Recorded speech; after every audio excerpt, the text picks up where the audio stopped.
Dos temas han acaparado la atención pública en los últimos días. Por un lado, la discusión en la Suprema Corte de Justicia de la Nación sobre la inconstitucionalidad de la prisión preventiva oficiosa. Por el otro lado, las reformas que mandó López Obrador al Congreso para que la Guardia Nacional pase a formar parte de la Secretaría de la Defensa, renunciando así a que este organismo esté bajo un mando civil. Lo curioso es, cómo el presidente ha usado el argumento de la corrupción para justificar la prisión preventiva oficiosa y la incorporación de la Guardia Nacional a la Sedena. Y de eso quiero hablarles. Porque de pronto pareciera como si la corrupción se hubiera convertido en una especie de comodín que sirve para justificar todo y no explicar nada.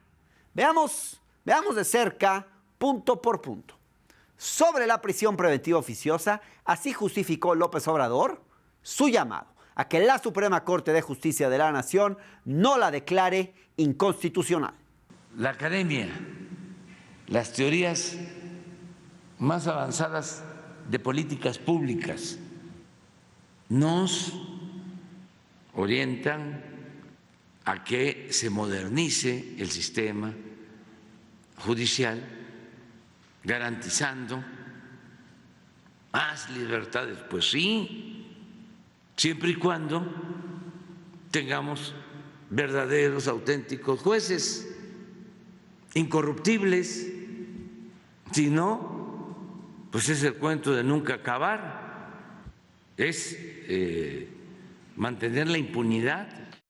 Ahora veamos cómo se argumentó el paso de la Guardia Nacional a la Secretaría de la Defensa. No es autoritarismo, no es militarizar, es cuidar que la Guardia Nacional no se corrompa, como sucedió con la Policía Federal. Se acaba de pasar.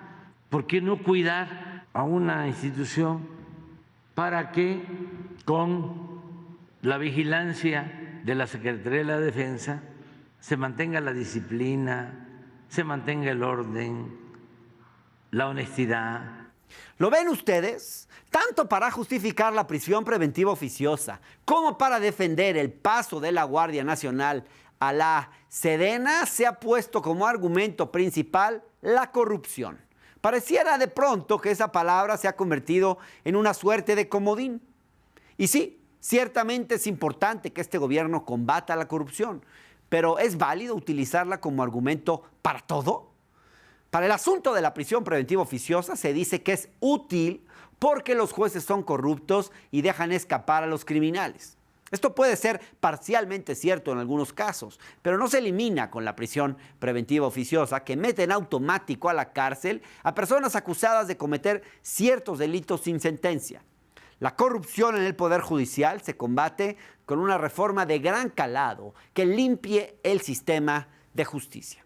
Del lado de la Guardia Nacional se argumenta que se incorpora a la Sedena porque así no se va a corromper, supuestamente porque los militares no son corruptos. ¿Qué sostiene esta creencia?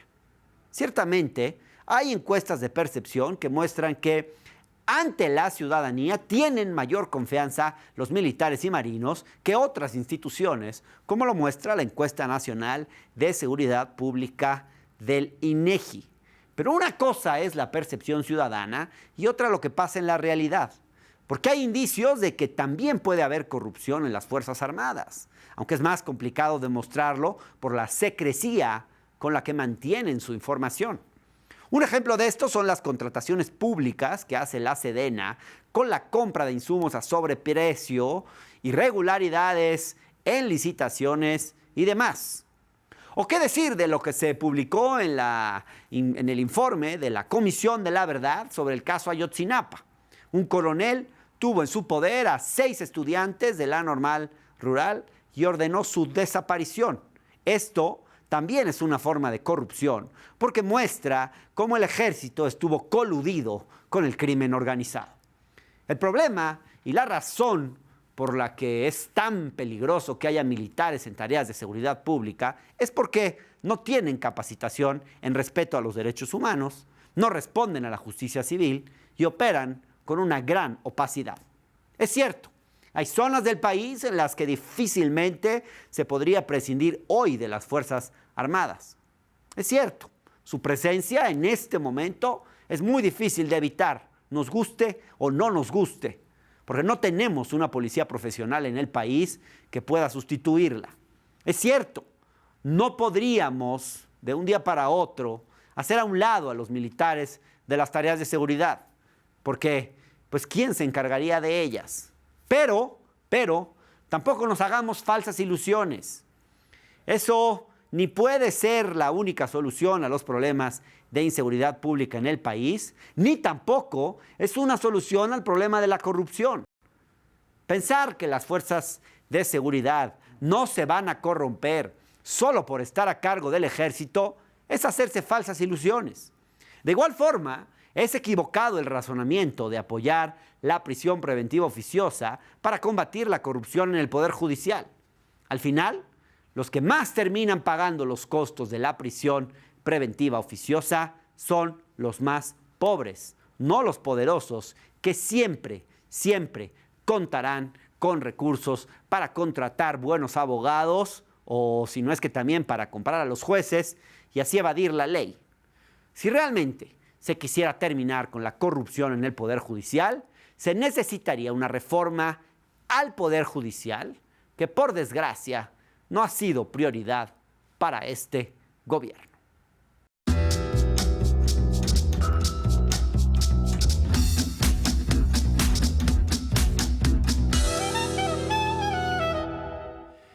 Sobre este asunto que ha estado tan presente en la semana de la Guardia Nacional y la prisión preventiva oficiosa, vamos a conversar hoy en una mesa con especialistas. Le agradezco mucho su presencia en el estudio a la doctora Ana Laura Magaloni, abogada constitucionalista, quien además fue participante de la terna para ser ministra de la Suprema Corte de Justicia de la Nación. Está también con nosotros nuestra colega Elia Almanza, periodista aquí de La Octava, especializada en derechos humanos, y también de forma remota Roberto Hernández, quien pues nos está acompañando. Él está en Ámsterdam.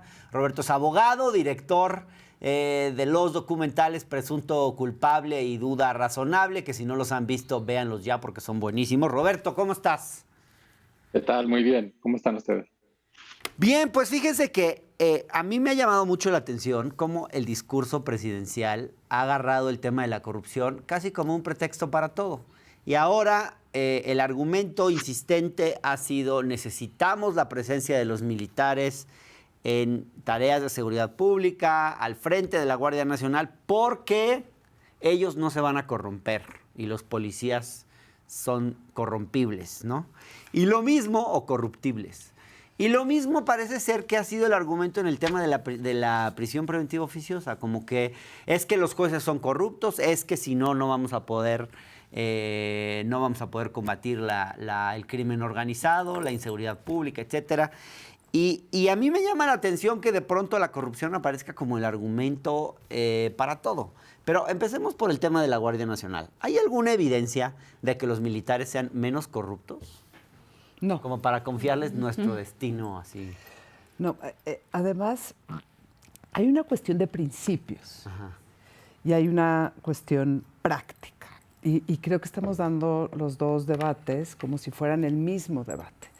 Y hay una cuestión de principios en las democracias, en donde se aspira que la coacción a los ciudadanos, que es tan grave, la coacción, el Estado ejerciendo coacción contra las personas, eso es un ejercicio tremendamente delicado y que tiene asegúnes, frenos y contrapesos, y ese es el debate de prisión preventiva oficiosa, es el debate de Guardia Nacional. Entonces hay un tema de principios que se discute y se empalma con toda la problemática que hemos tenido para construir las instituciones de seguridad que necesitamos.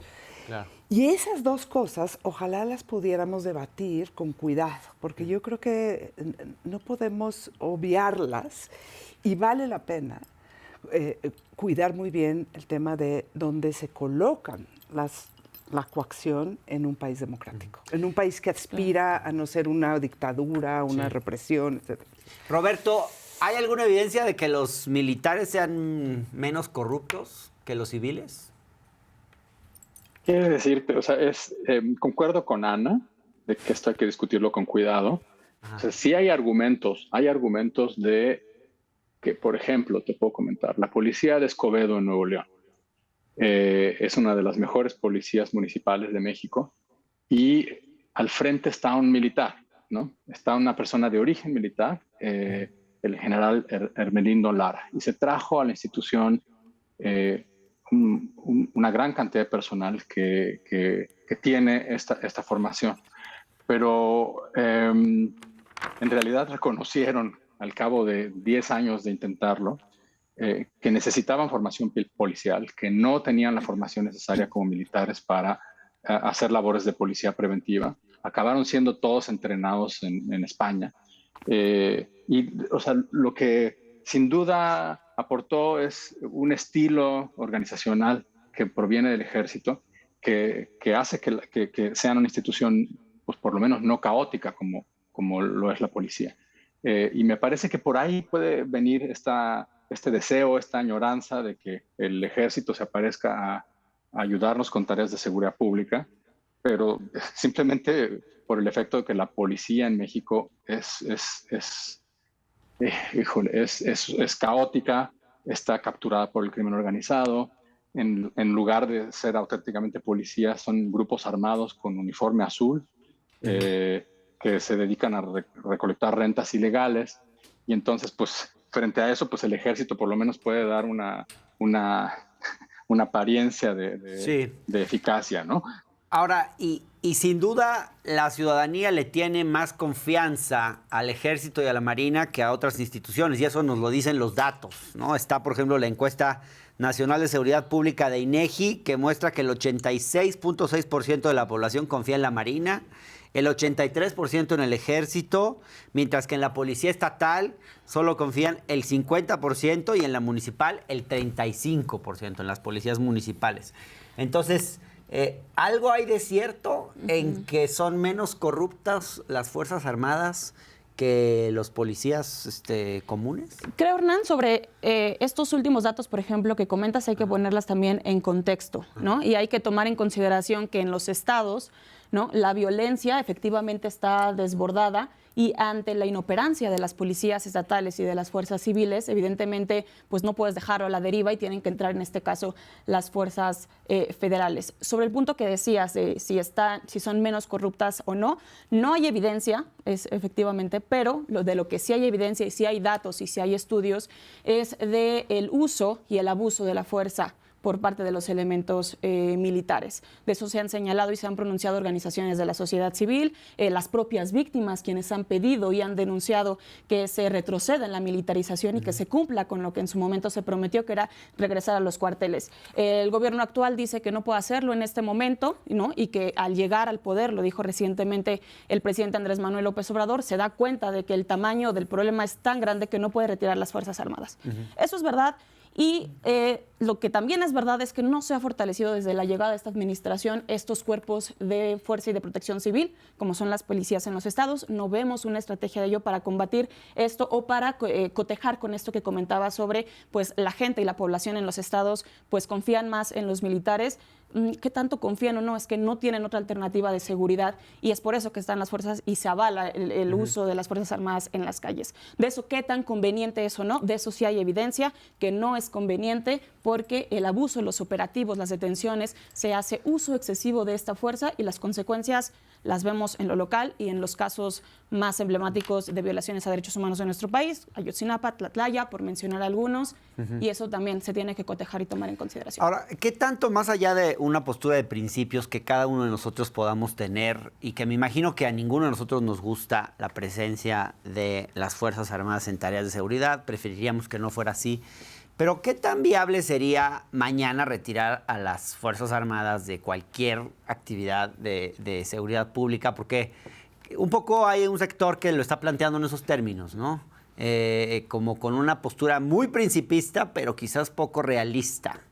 Y eso es por eso que creo que el debate es súper importante, separar como los principios de la discusión práctica, de lo que se puede y lo que se puede, de las restricciones que tenemos por cómo está el país, por porque no los puedes retirar de un día a otro, porque no hay nada que los sustituya, porque esto no empezó hoy, esto empezó en el 2008. O sea, llevamos muchos años ya con un sistema de seguridad pública en donde las fuerzas militares han realizado labores muy importantes. Y creo que hay que cuidar lo que nunca se cuida, que es cómo vamos a acotar el abuso. ¿Cómo se defienden las personas frente a los excesos? Porque lo que ha habido del 2008 a la fecha es que frente al abuso estamos muy indefensos. O sea, tú dices, hagámonos cargo de que la presencia de los militares llegó para quedarse un buen rato y frente a eso hagamos algo. Yo estoy diciendo... protegernos frente al abuso posible. No. De eso. Hagámonos cargo de que no los podemos quitar de un día para otro. Ajá. Hagamos cargo que hay una discusión de principios de a dónde queremos ir. Ajá. Y hagámonos cargo que cualquier proceso tiene dos cosas, una brújula axiológica y un proceso para llegar a él. Ajá. Y que quien quiera que esto sea de la noche a la mañana no va a pasar, pero que nunca pase, que ya nos quedemos así. Bueno, a mí me parece que lo que tenemos que saber muy bien es que los ciudadanos no estamos indefensos frente a la arbitrariedad del ejercicio de la fuerza pública. Eso es muy amenazante. Y estamos, Roberto, en un proceso para llegar a eso que dice Ana Laura, digamos, estamos en un proceso que eventualmente nos lleve a podernos plantear el retiro de las... digamos, de las Fuerzas Armadas de tareas de seguridad, o para nada estamos en esa ruta? No estamos para nada enfilados a tener una discusión de este tipo. Me recuerdo de estas cifras de confianza que citaste hace unos minutos. El ejército tenía la mayor confiabilidad y luego iba en orden decreciente, quedábamos con la policía estatal abajo y luego hasta abajo la municipal. Y si tú consideras con quién tiene contacto la ciudadanía, pues es obvio que tienes contacto con la policía municipal, entonces con la que más tienes contacto es en la que menos confías, y con quienes tienes menos contacto se le reporta a las autoridades que hacen esta encuesta, que me parece que es el INEGI. Si tienes poco contacto con el ejército, eres más propenso a decir que puedes confiar en el ejército. Entonces, esto te habla de que nadie está satisfecho en realidad con las instituciones que le proporcionan seguridad, y entre más contacto tienes, menos confianza hay. Creo que para que estuviéramos enfilados a una discusión acerca de qué habría que hacer, cómo reformar estas instituciones, habría que mirar los pocos ejemplos que hay en México de construcción de instituciones policiales que sí han funcionado. Entonces, me llama la atención mucho, por ejemplo, el caso de Escobedo, que son varios años de reformar, varios intentos de estar entrenando a estos policías, de darles capacitación internacional, de generar estándares de cómo deben de comportarse, de supervisarlos. Entonces, por ejemplo, Escobedo empezó a experimentar con ponerle cámaras de solapa a los policías que dan el servicio en el municipio. Empezó a experimentar con crear unos tribunales administrativos que supervisan cada detención, ¿no? Cada que alguien está detenido por, qué sé yo, posesión de marihuana o cualquier cuestión, tiene la posibilidad de acudir a un tribunal y les explican en el tribunal por qué los detuvieron, con qué evidencia los detuvieron, se toma una decisión en un lapso de unas cuantas horas, ¿no? Y todo eso hace que el comportamiento de estos agentes, que muchos de ellos son exmilitares, tienen que rendir cuentas de forma pública sobre cada cosa que hicieron. Y entonces se van volviendo más policías por el solo hecho de que hay un estilo de rendición de cuentas que los hace, pues, civilizarse, que los hace tener que explicar lo que hicieron, que los hace tener que dar razones, ¿no? Y eso me parece que el ejército no ha estado dispuesto a hacerlo en el caso de Tlatlaya, en el caso de Ayotzinapa, en el caso que queramos, ¿no? Hay una renuencia a tener que rendir cuentas, explicarse, pedir perdón, etcétera, ¿no? Entonces, por eso digo que no estamos enfilados en una discusión en donde podamos hablar de, pues, o se esté hablando de cómo vamos a reformar al ejército para que sí pueda hacer estas funciones que tengan una contribución a la seguridad pública sin que haya abusos. Roberto, ¿no hay algunas cosas que están cambiando? Por ejemplo, pues yo veo que por lo menos con este gobierno, yo veo digamos, al titular de la Sedena, de la Marina, los veo compareciendo públicamente, los veo en las mañaneras, los veo dando explicaciones, los veo respondiendo preguntas a la prensa. Eso por lo menos no pasaba antes. Puede no ser suficiente, pero por lo menos se podría aceptar que hay algún cambio ahí. Sí, yo creo que en ese sentido, o sea, parte de lo que mencionas es como política de aparador y parte sí ha sido rendición de cuentas un poco más profunda sobre lo que pasó con el caso Ayotzinapa, por ejemplo, que tenemos cada vez más claro qué sucedió ahí. Pero Sí. ha sido una batalla bastante complicada, ¿no? Elia. Yo creo que en este punto hay que hablar y no olvidar de esta, llamaríamos la oportunidad perdida, porque tú decías, Hernán, ¿qué pasa? ¿Los podemos quitar de la noche a la mañana? No, y creo que la mayoría, desde el gobierno, organizaciones y sociedad, sabemos que eso no se puede hacer de la noche a la mañana. Tan en el entendido se estaba por parte de las administraciones y de la sociedad civil que se avaló la creación tanto por el legislativo como por el federal, esta creación de una Guardia Nacional reconstruida desde una política civil, ¿no? Que ya después empezó a descomponer, pero es evidente que todos tenemos claro que no puede haber de la noche a la mañana un cambio, retirar las Fuerzas Armadas porque se queda la ciudadanía en la nada. Creo que fue una oportunidad perdida, la Guardia Nacional tendrá que haber sido civil, tiene que ser siendo civil, y lo que estamos viendo esta semana es solamente la materialización de esa oportunidad perdida, porque desde el inicio fue trabajando, elaborando, teniendo mandos e integrantes militares, y hoy solamente se está pues haciendo oficial vía estas reformas. Pero bueno, creo que es importante decirlo. Todos estamos conscientes que no se puede hacer de la noche a la mañana. El camino es hacerlo de forma gradual y ahí estaba la Guardia Nacional Civil, que ya no fue. ¿Coincides, Ana Laura? ¿Cómo ves lo que está planteando hoy el gobierno actual? A mí me parece que lo que está planteando de reformar la ley y de pasarlo directamente a Sedena, tarde o temprano va a ser declarado inconstitucional porque es flagrantemente, o sea, todo el mundo sabemos que eso quedó en la Y Constitución. quizás ellos mismos lo sepan. Y entonces, la segunda que está planteando el PRI en coalición con Morena es pasemos al término para adelante. A mí no me parece suficiente sin un proceso, porque ya lo pusimos. Ya pusimos 4 años y no pasó nada. Ajá. Y yo me acuerdo cómo discutió Colombia su policía, o sea, tuvieron una crisis fuertísima y de repente se abrió todo un proceso de qué demonios iban a hacer con su policía. Y duraron 10 años construyendo esa policía, pero con una ruta, con una imagen, con un momentum. Y a mí lo que me da miedo es como esta inercia de es así y ya ni modo.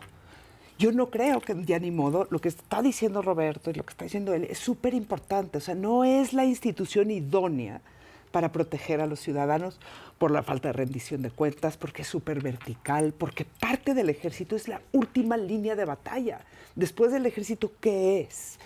Y entonces creo que hay que empezar a diferenciar bien cómo contener la violencia que vivimos de forma territorial, acotada, qué está pasando en cada lugar. Y eso requiere un proceso más complicado que el que estamos Y no sé si les alcance, porque hay mucha prisa y hay muchos temas. Ahora, ¿por qué creen ustedes que López Obrador ha procedido de esta manera? ¿Por qué un presidente que cuando estaba en la oposición condenaba la presencia de los militares en las calles, porque muchos de los cuadros de Morena también tenían una postura en contra, y cuando llegan al poder pareciera que como que se dan cuenta de que no era tan sencillo, y hoy no solo eso, no solo se dieron cuenta que no era tan sencillo, sino que además avanzan en una ruta contraria y tampoco se están planteando una transición hacia otra cosa. Ahora, ¿cómo se explican esto? Porque probablemente cualquier otro gobierno, de cualquier otro signo político partidista, estaría haciendo lo mismo, ¿o no? Sí. ¿Quién quiere contestar esto? A ver, adelante, Roberto. No, pues o sea, me parece que hay una falta de imaginación. Yo me imagino, llegas al poder y de repente tienes que resolver un problema intelectualmente complejo. O sea, resolver el tema de la policía y cómo les vas a dar un financiamiento sostenible para que no estén expuestos a los sobornos del crimen organizado, ¿no? ¿Cómo te vas a asegurar de que el equipo, las patrullas que adquieren, pues se mantengan institucionalmente, ¿no? Me recuerdo un colega del CIDE que comentaba cómo en un simposio internacional sobre la policía preguntó que cómo le hacían en Canadá para que los policías no se robaran las llantas de las patrullas, ¿no? Se lo quedó mirando un cuadriculado. Entonces, son problemas complejos, ¿no? Y algunos de ellos tienen que ver con cosas muy puntuales, ¿no? Como llevamos años con que la policía o el ejército nos paran en retenes y todos estamos muy conformes con que no nos den ni un documento acerca de oye, encontramos algo o nada en la cajuela de esta persona, lo inspeccionamos a tales horas, etcétera, ¿no? Entonces, toda esa clase de procedimientos no están escritos en ninguna ley y no hay ninguna discusión legislativa acerca de cómo codificar lo que sería deseable que la policía haga o deje de hacer, o el ejército haga o deje de hacer a la hora que interviene en una investigación criminal. Entonces, pues esa es la discusión fina, digamos, que hay que tener, y no veo el ánimo de claro, tenerla. Entonces, hablamos de abusos, pero para contener los abusos específicamente, ¿de qué abuso nos referimos, ¿no? El abuso a la hora de que me inspeccionaron, el abuso a la hora que me interrogaron o me entrevistó a la policía, el abuso a la hora de que generaron prueba en mi contra a través de un testigo ocular, el abuso a través de una escucha telefónica ilegal. Todo esto está ocurriendo constantemente, ¿no? Y el sistema lo que hace hoy, Hernán, es que genera la prueba en contra de las personas de forma ilegal y luego tienen quizás un relato que a lo mejor es correcto y luego extraen el relato bajo tortura de testigos o de personas acusadas y como que el relato parece creíble o es creíble porque lo extrajeron de la realidad, pero es una realidad, digamos, que obtuvieron a través de la violencia, ¿no? Entonces, claro, pues, lo que hay que hacer es ponerle reglas a esto. No tiene ningún orden la forma en la que se hacen las investigaciones criminales y no está mandatado legislativamente lo que se tiene que hacer. Y es muy fácil, muy cómodo, por ejemplo, decir, pues tengamos prisión automática para quien está acusado de secuestro o de huachicol o de lo que sea, porque ahí no hay que meterse en los detalles de cómo se prueban las acusaciones criminales, nada más los metemos a la cárcel y se acabó la discusión. Claro. ¿No? Ana Laura, ¿cómo te explicas tú el cambio en la postura de este gobierno? Por eso empecé diciendo principios y realidad. O sea, yo creo que cuando entras al gobierno, que todos los gobiernos cada vez que entran y les informan realmente de la crisis, todos agarran y no sé qué. No es trivial lo que estamos viviendo y no es trivial pensar cómo se va a serenar o pacificar el país. Y esta decisión de dónde quedan las fuerzas de seguridad que proveen seguridad a los ciudadanos no es trivial para una discusión y como que no se nos olvide a dónde nos gustaría llegar. Eso es lo único que me gustaría como... Ya sabemos que no podemos estar hoy ahí. Me encantaría que pudiéramos entre todos imaginar dónde nos gustaría llegar y cómo llegar ahí, que es los cómo, Pero lo que hace falta en el debate de seguridad es que alguien ponga una ruta. Lo mismo en fiscalías, lo mismo en seguridad. O sea, que alguien ponga una ruta nueva y decir, vámonos por ahí, y estos son los pasos, y este es el consenso político que tiene este acuerdo. Pero creo que estamos Es que pareciera que la única estrategia o la principal estrategia de seguridad pública de este gobierno es la Guardia Nacional, encabezada por militares, y ya. Pero yo por lo menos no veo mayor estrategia que esa. Y eso en sí mismo, quién sabe si es una estrategia, ¿no? A mí me parece un ejemplo Claudia Sheinbaum. Ajá. Perdón. Perdóname. O sea, a mí me parece que si quieren presumir Morena, una estrategia de seguridad, un gobierno a cargo de la seguridad, que hable Claudia. Ajá. O sea, sí. Claudia tiene a dos personas al frente de esa institución, ejemplares, que hace mucho no las dirigían gente así de íntegra, que ha bajado la delincuencia en la ciudad bestial. Ajá. Sí. Y que tienes una lección importantísima, más importante en la institución local que la federal. Ahora, pero estamos pensando el tema como si solo tuviera que ver con instancias de seguridad, y la criminalidad, digamos, como un todo, también tiene mucho que ver con el sistema de justicia que tenemos. Yo no veo que nadie aquí haya buscado o esté buscando transformar el sistema de justicia, ni a nivel federal, ni en la Ciudad de México, Ana Laura. Exactamente, completamente. Entonces ahí falta, digamos, esa otra agenda. Y nadie, y es el colmo que la izquierda no tenga una agenda de justicia. Claro. Mucho más clara, porque no la tienen. O sea, porque ¿cómo se van a plantear un proyecto de justicia social sin hablar siquiera de justicia secas, ¿no? Impartición de justicia, tu capacidad de defenderte frente al abuso y el atropello de otros. Así se marca la jerarquía. Claro, este punto es muy importante, Hernán, porque considero el punto medular y el hilo conductor tanto del proceso de militarización que estamos siendo testigos como de prisión preventiva oficiosa que ya se está esbozando por ahí. El punto medular es el sistema de impartición de justicia y en ese sentido todos los caminos llegan a las fiscalías. Sí. ¿En qué momento vamos a prestar atención? Decíamos sobre Guardia Nacional, sobre sí el fortalecimiento de las policías civiles, en este caso el fortalecimiento de las fiscalías, de los ministerios públicos, la independencia o no. El subsecretario Alejandro Encinas ya decía, creo que ya no tienen que ser independientes porque se nos están desbordando. Ese debate hay que volverlo a tener. Ese debate de las fiscalías independientes, no independientes, ¿cómo vamos a transitar por ese camino? Porque sin unas policías fortalecidas y sin unas fiscalías en el mismo sentido, todo lo demás no puede recomponerse. Y la función de la Fiscalía no nada más es investigar y llevar al presunto responsable. Una de las funciones más importantes del sistema de procuración e impartición de justicia es acotar el ejercicio despótico del poder. O sea, el abuso de la fuerza se controla con el sistema de justicia, no con el sistema de justicia, porque te anulan las pruebas, porque imputa responsabilidades, porque te tumba la acusación, porque la sacaste por tortura. Pero sin ese eslabón, militares y policías pueden hacer unas cosas horribles. Ahora, hablemos de prisión preventiva, pero antes déjenme mostrarles esta cápsula donde tratamos de explicar muy sencillo, con peras y manzanas, qué es esta figura y cuáles son algunos de sus principales problemas, y ahora profundizamos en el tema. Probablemente hayas escuchado en estos días el debate sobre la prisión preventiva oficiosa. Déjate cuento de qué va y cómo está la discusión sobre el asunto. Empecemos por lo básico. En teoría, solo se puede meter a prisión a una persona con una condena. Un juez debe comprobar que se cometió tal delito y que por ley le corresponde tanto tiempo de prisión. Si esto no sucede, la autoridad no te puede meter preso. El problema empieza cuando el juez no puede determinar una sentencia rápidamente y se corre el riesgo de que el presunto delincuente se dé a la fuga. Por eso existe la figura de prisión preventiva justificada, que es cuando un juez analiza un caso, considera que hay riesgo de fuga y ordena que se encarcele al presunto delincuente en lo que se resuelve su caso. Se le llama prisión preventiva porque tiene el objetivo de prevenir una posible fuga o que se obstruya la justicia. Pero hay otro tipo de prisión preventiva, la llamada oficiosa. Esta figura, la prisión preventiva oficiosa, obliga a mandar de forma automática a la cárcel a los acusados de ciertos delitos mientras duren sus procesos.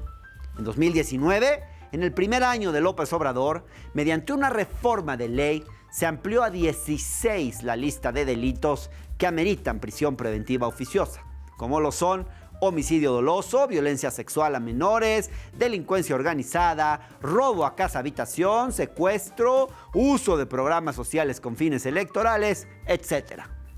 ¿Cuál es el problema con la prisión preventiva oficiosa? En primer lugar, que viola la presunción de inocencia. Este principio republicano que parte de que todos somos inocentes hasta que se demuestra lo contrario. Con esta figura legal, basta con que se te acuse de cometer un delito para que te vayas directito a la cárcel. Otro problema es que aunque la ley prevé que máximo se pueda estar en prisión por 2 años sin sentencia, la realidad es que hay personas en la cárcel que llevan muchísimo más tiempo por la saturación del sistema de justicia. En algunos casos puede durar tanto que los imputados mueren en prisión sin recibir sentencia. Ese fue el caso, por ejemplo, de Adán Albarrán, quien falleció en julio de 2020 por COVID-19, 4 años y 2 meses después de que fue apresado bajo la figura de prisión preventiva oficiosa. Están también los casos de Daniel García y Reyes Alpizar, que estuvieron 17 años en la cárcel bajo el principio de prisión preventiva oficiosa. Actualmente, ellos están demandando al Estado mexicano ante la Corte Interamericana de Derechos Humanos. Y bueno, no podemos dejar de mencionar el caso de Israel Vallarta, el hombre que fue capturado junto con Florence Cassé por presunto secuestro y que lleva 17 años tras las rejas bajo la figura de prisión preventiva oficiosa. Por desgracia, estos no son casos aislados. Según la ONG Intersecta, desde 2019, cuando se amplió la lista de delitos que ameritaban prisión preventiva oficiosa, el porcentaje de detenidos bajo esta figura pasó del 30 al 42 en 2021. Casi la mitad de los presos están en la cárcel sin sentencia.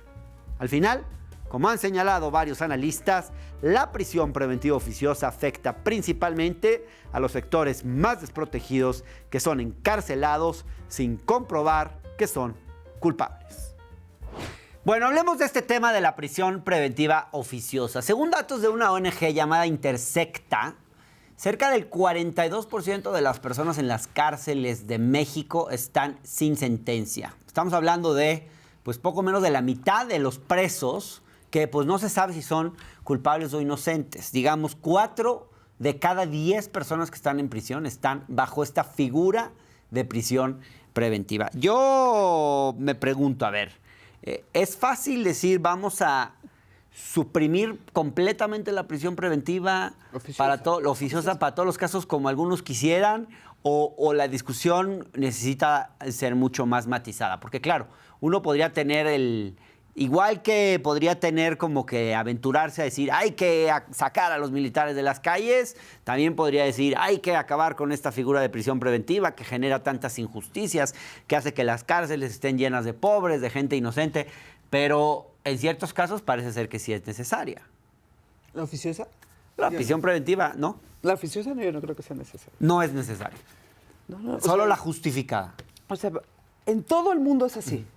O sea, no nos hagamos bolas. Okay. Estás privando de la libertad. Lo dijeron claro varios ministros y ministras.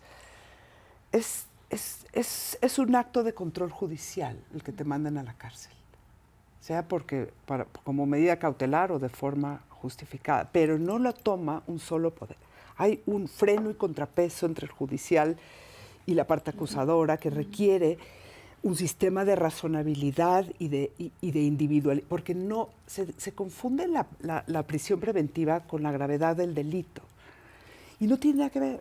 La prisión preventiva es una medida cautelar, porque crees que se va a dar a la fuga, porque crees que pone en peligro la investigación, porque crees que puede volver a dañar a víctimas, a otra víctima o a las víctimas. Y no todos los homicidas los acusados de homicidas, ni no todos los acusados. No. Es una medida cautelar. Todavía no está demostrado que tú mataste a nadie, que tú... No. Es una medida para que no te des a la fuga. ¿Qué posibilidad tienes de darte a la fuga? Es otro razonamiento, no es la gravedad de la conducta. Y parece ser que nuestro sistema, y eso viene de Calderón, la gravedad de la conducta por sí sola justificaba cualquier trato. Y esa era la discusión más dura cuando estábamos debatiendo o sea, Calderón no solamente quería prisión preventiva oficiosa, quería entrar a las casas, intervenir llamadas telefónicas, sin controles judiciales. Sí. Yo me acuerdo que ese era uno de los temas en los que tú más te oponías en su momento. No, además había que elegir. O sea, quizás no estabas hablando de prisión preventiva porque estabas hablando de cosas más básicas, ¿no? O sea, que no entrar a tu casa sin orden judicial. Así estaba la discusión. Así estaba la discusión y que no... La prisión preventiva ya era como plantearse demasiadas cosas para esa época. Para esa época. Y lo que quiero decir es que siempre ha habido la tentación de que estas afectaciones a la libertad individual, que no es cualquier cosa, se hagan sin control judicial en México. Y eso es muy antidemocrático en el mundo. O sea, no sucede. O sea, como que nos hemos acostumbrado a verlo normal, pero no es tan normal, digamos. No. A ver, Roberto, ¿hay casos en los que la prisión preventiva sea necesaria o hay que abolirla por completo? Es que, como lo planteas, me parece que es una gran pregunta. Y yo te diría que le llamemos no prisión preventiva a secas, como lo acabas de comentar. Digamos, llamémosle prisión preventiva injustificada. En lugar de prisión preventiva oficiosa, vamos a llamarle prisión preventiva injustificada. Entonces te devolvería la pregunta así. Nos parece bien tener prisión preventiva injustificada.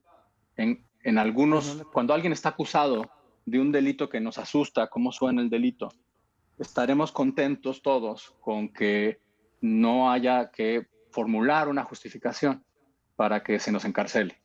Eso te lo plantearía así, ¿no? Estaríamos contentos con que si nos acusan de secuestro, nos encarcelen sin que haya justificación alguna. Estaríamos contentos con que si nos acusan de narcotráfico, nos encarcelen sin justificación alguna. Estaríamos contentos que huachicol, etcétera, me encarcelen sin justificación. De trasfondo tengo todavía la pantalla de Netflix de Duda Razonable, la historia de 2 secuestros, que es el documental más reciente que he publicado, en donde se trata de la historia de 4 hombres que fueron acusados de secuestro y que no se justificó la prisión preventiva en su caso, y 3 de ellos siguen en la cárcel hasta el día de hoy, ¿no? Entonces, estuvieron encarcelados sin justificación durante 3 años, eventualmente son condenados a 50 años de cárcel, y el uso de la prisión preventiva pues vició el proceso por completo, porque los jueces entonces quieren tener algún nivel de congruencia. Dijeron que habían que encarcelar a estas personas preventivamente antes, y ahora dicen, bueno, pues si me desdigo, si los absuelvo, entonces tengo que reconocer una incongruencia de mi parte al respecto. Me parece que no tiene razón de ser, no tiene lugar el que aceptemos que una autoridad que nos va a privar de la libertad no tenga que dar razones por las cuales nos va a privar de su libertad, y que nos baste con que nos digan, no, pues es que es gravísimo, es muy peligroso el secuestro. Pues sí, pero tiene que haber una explicación de pues, qué pruebas hay, de cuál es el riesgo de que la persona desaparezca, cuál es el riesgo a la evidencia, etcétera, ¿no? Entonces, yo creo que no hay lugar en un Estado democrático de derecho para que haya cárcel automática, cárcel sin justificación. De que hay lugar para que haya prisión preventiva justificada, ¿no? Argumentada, pues eso sin duda, eso creo que ¿Cómo es debe una ser necesaria. esa justificación, esa argumentación, Elia? Híjole, Hernán, es precisamente la pregunta que se está debatiendo nada más y nada menos en la Suprema Corte de Justicia de la Nación, ¿no? Sí. En esta semana, que fueron 2 días, especialmente el segundo, una explicación de un debate interesantísimo de los ministros, porque todos, y ojo, para mí es lo que más se destaca y es la nota y es lo más importante, los ministros de la Suprema Corte de Justicia de la Nación en su mayoría coinciden en la que la prisión preventiva oficiosa no funciona, no sirve y es violatoria a los derechos humanos. Todos, la mayoría, sí, con excepción de 2 ministras, coinciden en ello. Y entonces... O sea, una postura distinta a la que tiene el presidente de la República. De entrada, ¿no? Lo cual enaltece mucho a la Suprema Corte, yo creo. Totalmente. Y ahí se pasa al meollo del asunto, que es tu pregunta, ¿y luego qué hacemos con esto? ¿No? No tienen facultades, si tienen facultades hay injerencia de poderes, no hay injerencia de poderes. Entonces el punto es precisamente cómo se va a destrabar. Se esbozaba en la segunda sesión de la Suprema Corte la intención de justificar la prisión preventiva oficiosa, ¿no? Y que solamente se quedara en los jueces la ponderación o la interpretación de esta medida. Sin embargo, también estuvo en las posturas que dicen, no, o sea, mantenerla en la Constitución no va a beneficiar en nada porque va a seguir estando, para eso tenemos la prisión preventiva. Entonces va a ser el debate medular y yo creo, y es bien importante poner sobre la mesa el tema de los derechos humanos, que ayer también el ministro presidente Arturo Saldívar lo mencionó, algunos otros ministros también, y creo que también nosotros como medios de comunicación y desde nuestras trincheras tenemos que volver a centrar el punto en los derechos humanos, en la presunción de inocencia, en el debido proceso y poder comunicar que se trata también de derechos más allá de, ¿no?, cómo, y el conflicto que tienen que resolver, de qué se pondera y qué no, y cómo se va a resolver esto. Pero... Ahora, entiendo yo que entonces la discusión en la Corte es, en general los ministros no están de acuerdo con esta figura de la prisión preventiva, pero al mismo tiempo varios de ellos expresan dudas de que la Corte pueda derribar un artículo de la Constitución. Yo alguna vez escuché, digo, no soy abogado ni mucho menos, pero alguna vez escuché que es posible que un artículo de la Constitución sea anticonstitucional. Lo que parece ser que no es claro es si quien puede modificar ese artículo es la propia Corte. Pareciera como que ahí hay diferencias entre los ministros, pero ¿tú cómo viste la discusión? Porque fue una discusión larga, interesante. ¿Qué podemos aprender de todo este debate que tuvieron los ministros? A mí me pareció fascinante porque escuché un debate axiológico y que los tribunales constitucionales existen para debatir los valores que nos articulan como colectividad. Y al momento de hacerlo nos identificamos, nos sentimos... Totalmente. Y con todo, sí me impresionó cuánta gente siguió ese debate y qué importantes cosas se dijeron. Y hay un consenso como muy importante en la Corte que tiene que ver con que en el centro de un Estado democrático de derecho está la libertad. Y que nuestro sistema de justicia, que eso sí lo refirió muy claramente Arturo Saldívar, no nos hagamos bolas, no estamos en el sistema de Dinamarca, señores. O sea, los invito a ver ahorita la serie de Cassés y ver cómo tortura, las casas de tortura, o sea, eso sigue. Yo pienso a veces que le sobrevivió al PRI, el sistema de procuración e impartición de justicia sobrevivió al régimen autoritario. Sí. Parece ser que es la pieza que nunca quisimos derribar en la transición. Y es una forma de ejercer el poder. Que es muy violento. Tú decías algo en un artículo que fue promovido desde La Mañanera, por cierto, que la prisión preventiva es una manera que tienen las fiscalías de justificar su ineficiencia, su ineptitud, y al mismo tiempo, diría yo, un incentivo para no mejorar, porque como siempre vas a poder meter a alguien preso, pues luego ahí ves cómo lo acusas y de qué lo acusas, ¿no? Y entonces también no está el incentivo para que las fiscalías hagan mejor trabajo, ¿no? Y, o sea, el problema es que con el nuevo sistema, y eso también lo repitieron varios ministros, el estándar para iniciar, y que ni siquiera es el juicio, inicias lo que se llama una fase de investigación. Antes llegabas con la averiguación previa, fabricada. ¿Antes cuándo? O sea, antes de la reforma a penal, el proceso era una averiguación previa. Te juro que después de esa averiguación previa ya no había nada que añadir al expediente y el trámite del juicio era irrelevante. O sea, hay que volver a eso. En el nuevo sistema se cambió el sistema y se dijo, no, desde que se haga la investigación, en una parte ya va a participar el acusado, el imputado. De tal manera que esté ofreciendo pruebas, que conozca las de sus adversarios, o sea, del Ministerio Público, y que se lleve a cabo una fase intermedia donde decidan, nos vamos a juicio, sobreseemos el asunto porque no le alcanza el MP, o llegamos a un acuerdo, porque tiene tantas pruebas el MP que yo mejor acuerdo reparatorio y que me bajen la pena. Y está diseñada la primera fase para que haya muy poquita evidencia y se vaya construyendo. A esa primera fase le pusimos prisión preventiva oficiosa. Entonces, ni siquiera es la averiguación previa ya construida, que era una mierda, pero estaba construida. Ahorita era con indicios, con un testigo protegido que declare, hay indicios y te meten con prisión preventiva oficiosa. Es muy ruidosa para el nuevo sistema.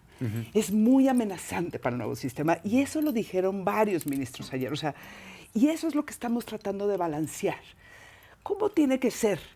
Porque esa forma de hacerlo convierte al nuevo sistema aún más autoritario que el anterior. Y esa es la discusión, me parece, en el seno. Sí. Roberto, ¿cómo viste tú la discusión en la Corte? Me parece excelente cómo lo resume Ana Laura. Y me ha tocado verlo de primera mano con la historia de estos muchachos, Héctor Gonzalo, Darwin y Juan Luis, que siguen en la cárcel y que llevo 7 años siguiéndolos. Estuve el día en que se debatió, o más bien no se debatió, la medida de prisión preventiva que les pusieron. Simplemente el tribunal dijo, están acusados de secuestro, no puedo aceptar ninguna clase de argumentos acerca de si se les encarcela preventivamente o no, porque la acusación es secuestro, y punto. Y no importaba que una señora vendedora de platanitos en la gasolinera donde ocurrieron estos hechos hubiera grabado el incidente, que le dijera al tribunal, este hecho de secuestro es un hecho de secuestro inexistente, esto no ocurrió. El tribunal no pudo admitir ninguna prueba ni considerarla relevante para tomar una decisión sobre la prisión preventiva, porque simplemente hay una lista de delitos en la Constitución donde dice es secuestro, por lo tanto es cárcel preventiva hasta que no hay una...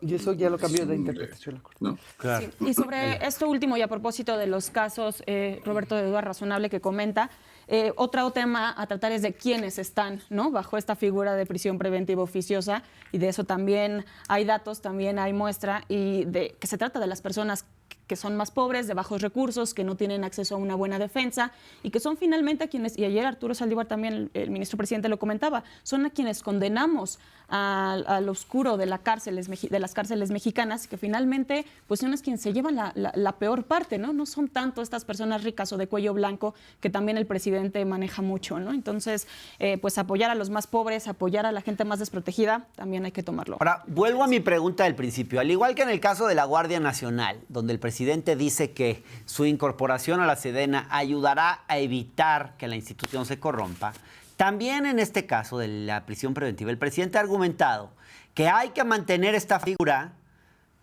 la prisión preventiva oficiosa, para combatir la corrupción en el Poder Judicial, ya que de esta forma los jueces no podrían dejar ir a los delincuentes de cuello blanco. De nuevo me llama la atención si está usando el presidente esta cosa de la corrupción simplemente como un comodín o tiene alguna razón en esto que dice. Mira, yo sí lo invité, o sea, cuando tú ves contra quién se está usando y quiénes están en las cárceles, o sea, duda razonable, pone perfecto la fotografía de esas personas, digamos. Entonces, como que contextualicemos. Porque esas personas casi no tienen dinero para dar dinero. Claro. El juez de control, o sea, si no tienen dinero para pagar un abogado, tú dirás si tendrán dinero para sobornar al juez de control. O sea, como lo tienen lo que no potentados tiene de este país. El 98% de las personas que entran a ese sistema es posibilidad de defenderse frente al sistema. Entonces, cada cosa que le añadamos de poder excepcional al Ministerio Público y al Ejército, pues piensa en quién, porque ve una cárcel y ve quiénes están allá adentro. Y 98% se tuvo que conformar con el defensor de oficio, que es muchas de las veces inexistente. Roberto.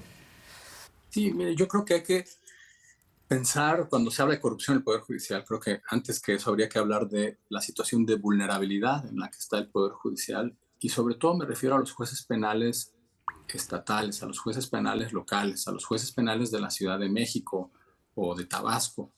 Cuando recién empezaba yo a entenderme de estos temas, participé justo con Ana Laura en un estudio, en una encuesta de expedientes penales. Y uno de esos expedientes me tocó ir a recolectar los datos de ese expediente a un juzgado de la Ciudad de México en el Reclusorio Oriente. Y fue la primera vez que pisé un tribunal. Y lo que más me llamó la atención es que había en medio del juzgado, en la sala de audiencias, una estufa. Una estufa ahí en medio de la sala de audiencias donde estaban calentando tamales los jueces, los empleados judiciales. Y la verdad es que lo critiqué mucho y lo comenté mucho y me impresionó, pero luego años después me puse a pensar, bueno, ¿y por qué diablos había una estufa en medio de la sala de audiencias del tribunal? Y me puse en los zapatos con esta pregunta de pues, los empleados. No hay donde comer afuera del tribunal, no hay transporte público para que puedas llegar a un lugar donde alimentarte.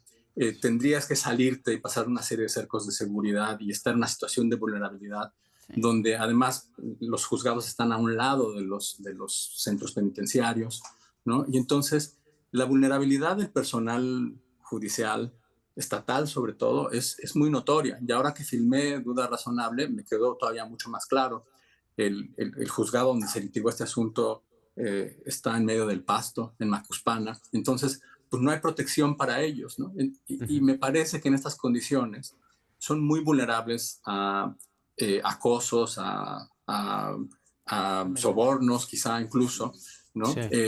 No tienen el presupuesto necesario, ni siquiera un presupuesto suficiente como para velar por su seguridad. Entonces, si se tiene miedo de que van a recibir influencia por parte del crimen organizado, ya sea por la corrupción, por vía de la corrupción o por vía de amenazas, pues lo que habría que hacer es proteger a nuestro Poder Judicial y darles la seguridad necesaria para que puedan cumplir con su misión.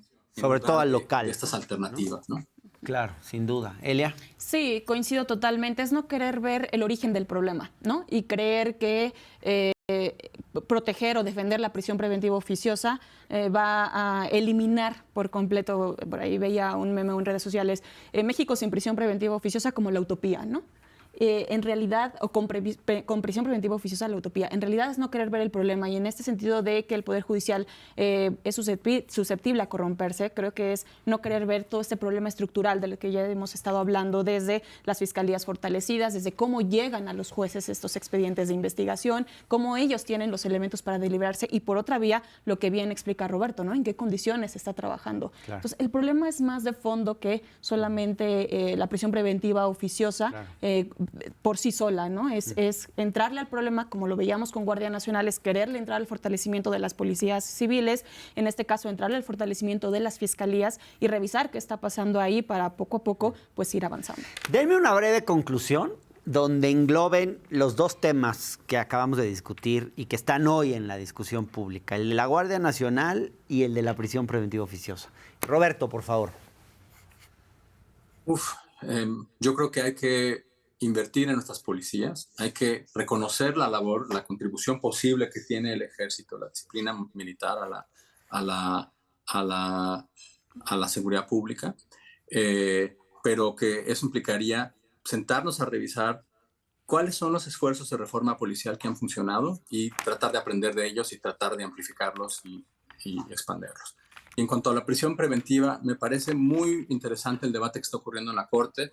Me parece que la Corte tiene el poder de inaplicar la prisión preventiva, porque son el sumo intérprete de la Constitución en México. Ellos deciden qué significa cada palabra que está en la Constitución y, por lo tanto, pueden tomar decisiones políticas y argumentarlas jurídicamente, y lo correcto y lo ético en este caso, y lo que sería acorde con los tratados de derechos humanos que México ha suscrito, sería inaplicar la prisión preventiva oficiosa o injustificada, como prefiero llamarle. No necesitamos decisiones injustificadas en un Estado democrático de derecho. Necesitamos que las decisiones que nos privan de la libertad sean justificadas, aunque la Constitución diga que puedes tener decisiones que te priven de tu libertad de manera injustificada. Bien, Elia, por favor. Pues a conclusión yo diría que estamos viviendo estos días y esta semana en específico esta materialización de la antítesis de una política de Estado, ¿no? Por una parte dices que defiendes o que buscas acabar con la impunidad, con la corrupción y proteger a los más débiles o a la población más pobre, y por el contrario pues quieres mantener prisión preventiva oficiosa y militarizas al país. Me preocupa que se siga a estas alturas desoyendo a las organizaciones de la sociedad civil, a los organismos internacionales, y ojo, también quiero poner sobre la mesa, ya para terminar, lo que se viene por parte de la Corte Interamericana de Derechos Humanos, que también recientemente está analizando el tema de la prisión preventiva oficiosa, y que en dado caso de tener una sentencia que se espera sea de esta forma condenatoria al Estado mexicano, puede incluso ordenar al Estado que modifique su Constitución, y en este caso sí modificar el 19, ¿no? En paralelo de lo que se está discutiendo con la Suprema Corte de Justicia de la Nación. Una sentencia de la Corte tendría que bajar al Estado, y ahora sí le compete al legislativo hacer lo propio, y se vendría un cambio bien importante en lo que está pasando en nuestro país. Ana Laura Magaloni. Yo creo que estamos discutiendo la coacción, la coacción del Estado contra los ciudadanos. Y es una discusión que empezó hace mucho tiempo, no es nueva. Curiosamente, la discusión más ruda para México en términos de derechos humanos fue en un contexto democrático. Y hace muchos años empezó todo este debacle de cómo se protege el ciudadano frente al abuso de la fuerza y cuánta fuerza necesitamos para restablecer el orden.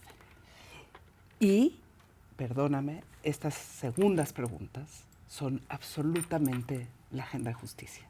O sea, si queremos empezar a colar en la agenda de seguridad, la agenda de justicia, empezamos como cuánto es el poder coactivo de la policía, el ejército, cómo me privan de la libertad, en qué condiciones, dónde está el abogado. Y a mí me gustaría que no se dieran como compartimentos estancos, sino que pudiéramos tener una discusión real de qué necesitamos en México para sentirnos protegidos frente a la violencia y la inseguridad, pero también frente a las instituciones. Claro. Frente a los abusos de los fiscales, de los policías, porque ese aparato que abusa y que genera unos dolores y sufrimientos y arbitrariedades, pero el problema es que está dentro de la cárcel y ya no lo vemos. Claro. Ya no estamos viendo, pero les prometo que adentro de la cárcel hay unas historias que te duele el país de que sigan y sigan sucediendo. Claro. Y ojalá algún día podamos tener como un debate de altura para decir, sí queremos un sistema que le funcione bien a la gente, y también podemos tener unas instituciones de seguridad que jalen para ser suficientemente potentes, pero sin ser excesivas. Claro. Y ese debate me parece que ojalá no nos precipitemos, démoslo a fondo, no lo demos en esta manera tan politizada y radicalizada, y en un contexto donde no hay un buen contexto para esta discusión. Ana Laura, muchas gracias por venir al Octágono. Gracias. Elia, gracias igualmente. Roberto, muchas gracias. Un saludo hasta allá. Y pues a ustedes, muchas gracias por seguirnos y hasta la próxima.